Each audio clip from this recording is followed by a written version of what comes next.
Niin, osavaltiokin vaihtui. Nyt ollaan jo Montanassa. Se vähän yllätti itsensäkin, mutta niin me räpäytettiin silmiä, niin siinä tuli vaan seuraavaksi kyltti, että by Montana law. Ja sitten oltiin jo. Kyllä. Ja niin täältähän löytyi taas huikeita näköaloja, vuoria ja muuta, mutta myös löytyi tällainen luontopolku tästä Kakkostien varresta taas. Ja täältä pitäisi olla jotain putouksiakin vissiin sitten tyrkyllä. Kuohunta kuuluu ainakin, jos ei muuta. Oh. Ja savu haisee. Täällä on noita metsäpaloja täälläkin tosi lähellä jossain. Vaikuttaa oikein hyvältä. Täällä on tämmöistä piknik-aluetta. Tulipaikkaa ja pöytää. Ja nyt käännyttiin sitten poispäin tuosta tieltä tänne kuohuvien vesien äärelle. Ja täällä menee muuten junaakin vissiin. Niin, menee kyllä. Katsotaan mitä tästä näkyy. Siellä näkyy jotain ensimakua vähän se. Siellä oikein on, kyllä on kunnon pärskeet tuolla. Siellä on. Täällä ei tuu savua. Löytyi se koski, mitä lähdettiin etsimään, ja eihän tää nyt oo juurikaan Tourujoen padotusta kummempi paikka. Ei oo. Vähän tuolla päin kuohua. Ja tuolla on jotain tommoista putousta. On kyllä kerta kaikkiaan hieno paikka.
Jos olisi ajettu taas isoa tietä. Niin. Juurikin näin. Välillä kannattaa myös sitten ihan vaan punkilla pysähtyäkin. Empittiin, että jatketaanko, mutta meinaa vähän mykistää tää.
Niin,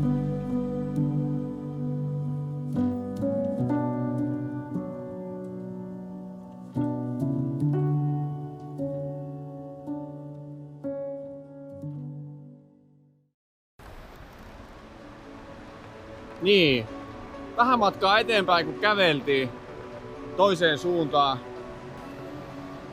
Löytyi tällainen riippusilta.